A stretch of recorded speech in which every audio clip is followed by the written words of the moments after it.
साथियों नमस्कार। मैं खुशहाल भारद्वाज और स्वागत है आप सबका यूट्यूब के मंच पर। आज एक चर्चा हम करना चाहेंगे कोविशील्ड को लेकर के, कोरोना वैक्सीन को लेकर के। और ये चर्चा इसलिए जरूरी है, आप भी इस चर्चा में हिस्सा लें, आप अपनी राय इस पर जरूर दें। चर्चा इसलिए की जा रही है क्योंकि पूरी दुनिया के अंदर ये चर्चा चल रही है कि जो एस्ट्राजेनेका जो कंपनी है ब्रिटेन की फार्मास्यूटिकल कंपनी, उसने जो वैक्सीन तैयार की थी कोरोना वैक्सीन, उस वैक्सीन के लगाने से खून के थक्के जमते हैं, यानी कि ब्लड क्लॉट्स जमते हैं और उसके साथ साथ जो है ब्रेन स्ट्रोक का खतरा पहुंचाती है, हार्ट को कमजोर करती है। और इसकी चर्चा पूरी दुनिया के अंदर चल रही है। ये चर्चा इसलिए चल रही है क्योंकि ब्रिटेन में 51 मामले जो है ब्रिटेन के हाई कोर्ट में इस कंपनी के खिलाफ दर्ज हुए हैं उस वैक्सीन को लेकर के। और अभी हमारे देश के अंदर भी जो है एक मुकदमा सुप्रीम कोर्ट में दायर हुआ है, जो दायर किया है वेणुगोपालन गोविंदन ने और उनकी जो धर्मपत्नी उन्होंने। और वेणुगोपालन गोविंदन का भी कहना है कि उनकी बेटी करुणिया को भी ये वैक्सीन लगी थी जुलाई 2021 में, और वैक्सीन लगाने के कुछ समय बाद जो है करुणिया की मौत हो गई थी, इसलिए वो भी जो है सुप्रीम कोर्ट गए हैं और वो गए हैं कोविशील्ड के खिलाफ। तो साथियों, कोविशील्ड और उसके साथ साथ जो सीरम इंस्टीट्यूट ऑफ इंडिया है उसके खिलाफ वो सुप्रीम कोर्ट में गए हैं। तो बात को आगे बढ़ाते हैं। पहली बात तो ये है कि कोरोना वायरस के दौरान, कोविड-19 कोरोना वायरस के दौरान ना केवल हमारे देश के अंदर बल्कि पूरी दुनिया के अंदर असंख्य मौतें हुई हैं। उन मौतों को हमारे देश के अंदर तो छुपाया भी गया बहुत ज़्यादा, और जब पूरी दुनिया के अंदर मौतें हुई तो दुनिया सहम सी गई थी। और उसके साथ साथ उस पूरे पीरियड का सरकारों ने भी फायदा उठाया, और हमारे देश के अंदर भी जो है जब वो लॉकडाउन लगाया गया था तो उसी दौरान जो है बहुत सारे काले कानून जो है मजदूरों किसानों के खिलाफ लाए गए थे ताकि कोई आंदोलन हो नहीं सकता है। और उसके साथ साथ उस परिस्थिति का फायदा उठाया था जो कंपनी है, बड़ी बड़ी कंपनियां हैं, कॉर्पोरेट कंपनियां हैं, उन्होंने अपने स्टाफ की छंटनी की थी उस दौर में। और आज भी जो है बहुत सारी कंपनियों में उस स्टाफ की बहाली नहीं है, यानी कि असंख्य लोगों ने अपना रोजगार भी खोया कोरोना वायरस के दौरान। ना केवल बड़ी बड़ी कंपनियों ने बल्कि छोटे छोटे जो कारोबारी थे, होटल वालों ने, उनको मौका मिला, जो कई सालों से कर्मचारी वहां पर नौकरी करते थे। लॉकडाउन के बहाने उनको एक मौका मिला और उन्होंने जो कर्मचारियों की छंटनी उस दौरान की। खैर, आज की चर्चा का विषय ये नहीं है। विषय ये है कि क्या जो वैक्सीन आपको लगी थी, क्या उस वैक्सीन ने आपकी जिंदगी को खतरे में डाला है? ऐसा मैं नहीं कह रहा हूं, बल्कि ऐसी चर्चाएं दुनिया भर में चल रही हैं। और जैसा मैंने पहले कहा कि जो एस्ट्राजेनेका जो कंपनी है, यानी कि ब्रिटेन की फार्मास्यूटिकल कंपनी है एस्ट्राजेनेका, उसने ऑक्सफोर्ड यूनिवर्सिटी के साथ मिलकर के ये कोरोना वैक्सीन तैयार की थी। और जो कोरोना वैक्सीन वहां पे लगी लोगों को, उससे जो है ऐसी रिपोर्ट्स उस दौरान आई थी कि बहुत सारे लोगों को ब्लड क्लॉट्स हुए और बहुत सारे लोगों की मौत हो गई, खून के थक्के जमे, और उसके साथ साथ उनको जो ब्रेन इंजरीज वगैरह भी हुई।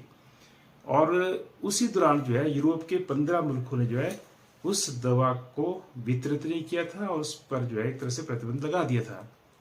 लेकिन भारत में जो है वही जो एस्ट्राजेनेका ने जो वैक्सीन बनी थी, वो भारत में कोविशील्ड के नाम से जो है वितरित हुई। और यहाँ पर उसका जो निर्माण है वो सीरम इंस्टीट्यूट ऑफ इंडिया जो संस्थान है उसने किया। और 80% टीके हमारे देश के अंदर कोविशील्ड के लगे हैं। और इसलिए स्वाभाविक है, जब ब्रिटेन में 51 लोगों ने, यानी कि 51 मुकदमे जो है कोर्ट में चल रहे हैं एस्ट्राजेनेका कंपनी के खिलाफ और उसकी वैक्सीन के खिलाफ, तो तब जो है पहले तो कंपनी ने बोला कि भी कोई खतरा नहीं है हमारी वैक्सीन को लगाने से। उसने 2023 में भी कोर्ट में उसका यही रुख था। लेकिन अभी उस कंपनी ने माना है कि हाँ, हमारी जो वैक्सीन है उस वैक्सीन से जो है ब्लड क्लॉट्स हो सकते हैं, उससे जो है ये आपके ब्रेन इंजरी हो सकती है, उससे ब्रेन स्ट्रोक जो है हो सकता है। और जब ये स्वीकृति उन्होंने की है, यानी कि स्वीकार किया उन्होंने, उसके बाद से जो है चिंता लोगों की बढ़ गई है, क्योंकि हिंदुस्तान में 80% टीके जो है इसी वैक्सीन के लगे हैं। और यहाँ पर ये इसका कोविशील्ड के नाम से ये वैक्सीन यहाँ पर लगाई गई है, वितरित की गई है। अब सवाल ये उठता है कि जो मुकदमे ब्रिटेन में दर्ज हुए हैं वहां पर तो कंपनी ने ये रुख अपनाया कि हमने किसी को भी टीके जबरदस्ती नहीं लगाए हैं, और ना ही वहां जो है ब्रिटेन की सरकार ने किसी को जबरदस्ती टीके लगवाए हैं। पर हिंदुस्तान का मामला थोड़ा डिफरेंट है। हमारे देश के अंदर मोदी जी की सरकार ने कोविशील्ड के टीके कंपलसरी कर दिए, जबरदस्ती लगाए गए। जो नहीं लगा रहे थे उनका राशन पानी बंद कर दिया गया, कई तरीके से जो है उनको धमकाया गया और एक तरह से जबरदस्ती जो है हिंदुस्तान में कोविशील्ड के टीके लगाए गए थे।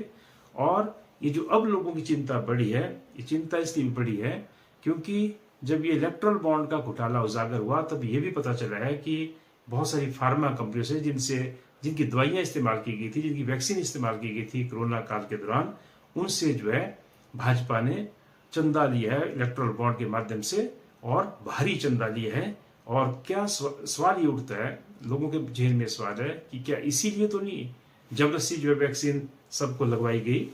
और वैक्सीन जब हिंदुस्तान में लगी उस वक्त से भी हिंदुस्तान में भी चर्चा थी कि क्या ये वैक्सीन सही है या नहीं है।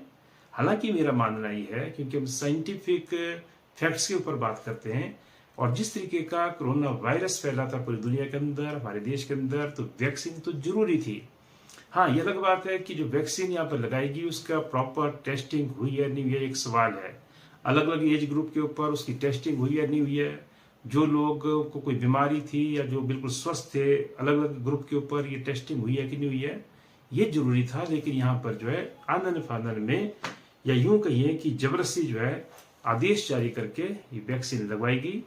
और एक चिंता इसलिए भी ज्यादा है क्योंकि हमने देखा कि कोरोना वायरस के दौरान, यानी कि उस पीरियड में शायद कम मौतें हुई है हमारे इलाके में, लेकिन उसका कहर जब ये कम हुआ कोरोना वायरस का वैक्सीन लगने के बाद, तो वैक्सीन लगने के बाद जो मौतों की संख्या है वो लगातार बढ़ी है हमारे पूरे इलाके के अंदर। मैं बात करूंगा जोगिंद्रनगर पद्धर की, जो 2 उपमंडल हैं और उसके साथ साथ बड़ोल उपमंडल।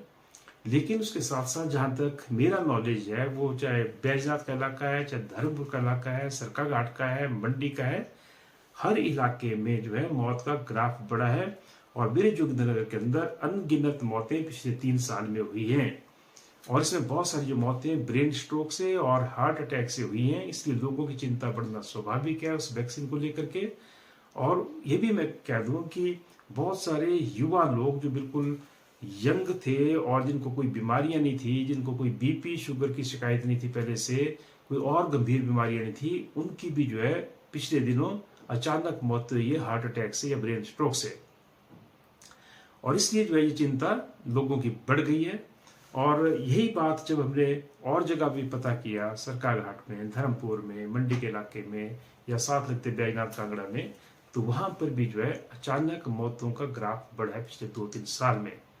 तो इसलिए बड़ा सवाल ये है कि क्या वो जो वैक्सीन लगाई गई जबरदस्ती हिंदुस्तान के अंदर मोदी सरकार के द्वारा, क्या वाकई में जो है फार्मा कंपनियों से ज्यादा चंदा खा करके वो वैक्सीन लाजमी की गई यहाँ पर, और प्रॉपर टेस्टिंग से, या जब रिपोर्ट्स उसकी आ रही थी दुनिया भर में कि उस वैक्सीन में जो है प्रॉब्लम है, 15 यूरोपियन मुल्कों ने जो है उस वैक्सीन के इस्तेमाल को रोक दिया था या प्रतिबंधित कर दिया था पर्टिकुलर एज ग्रुप के ऊपर, तो तब जो है हिंदुस्तान में भी वो तौर तरीके क्यों नहीं अपनाए, ये एक बड़ा सवाल है।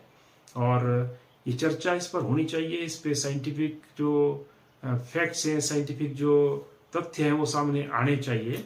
और सुप्रीम कोर्ट में हालांकि ये मामला दर्ज हुआ है और ये मामला दर्ज किया है जो गोविंदन नाम के एक शख्स हैं, उन्होंने और उनकी वाइफ ने, और इसलिए दर्ज किया क्योंकि उनकी बेटी को कोविशील्ड की वैक्सीन लगी थी और कुछ ही टाइम में जो है उनकी मौत हो गई थी। ये जुलाई 2021 की घटना है। तो ये मैं चर्चा के लिए आप पर छोड़ता हूँ, आप इस पर चर्चा करें और आप ये देखें कि क्या आपके आस पड़ोस में इस तरीके की अचानक मौतें हुई हैं ब्रेन स्ट्रोक से या हृदय घात से, यानी कि हार्ट अटैक से, और ज़्यादा क्या उन लोगों की डेथ्स हुई है जिनको पहले कोई दिक्कत नहीं थी।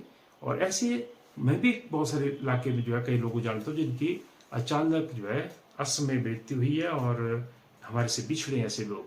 तो ये चर्चा जारी रहनी चाहिए और इसमें जो भी जिम्मेवार है, अगर सरकार जिम्मेवार है, कोई और जिम्मेवार है, तो वो कार्यवाही होनी चाहिए, क्योंकि इंसानी जिंदगी से खेलने का हक किसी को नहीं है। लेकिन मैं फिर बोल रहा हूँ कि वैक्सीन जो है समय की जरूरत थी, लेकिन वैक्सीन जो है कौन सी वैक्सीन इस्तेमाल करनी थी, कौन सी नहीं इस्तेमाल करनी थी इस वक्त, वो तो हिंदुस्तान की सरकार ने तय करना था। और हिंदुस्तान की सरकार ने एक ऐसी वैक्सीन यहाँ पर लाई जिस वैक्सीन के बारे में पहले से डाउट्स थे, और उसके बाद जब वो वैक्सीन यहाँ पर लगी तो उस वक्त भी लोगों की प्रतिक्रिया लगभग ऐसी थी। और ये भी एक सच्चाई है कि फार्मा कंपनियों से सरकार ने जो है जम करके चंदा लिया, इनकी जो सत्तारूढ़ भाजपा उसने चंदा ली है जम करके। तो ये शंकाएं जो है और ज़्यादा बढ़ती हैं। लास्ट में एक अपील आपसे कि अभी तक अगर आपने मेरा चैनल सब्सक्राइब नहीं किया है तो आप इसको सब्सक्राइब कर लें। धन्यवाद।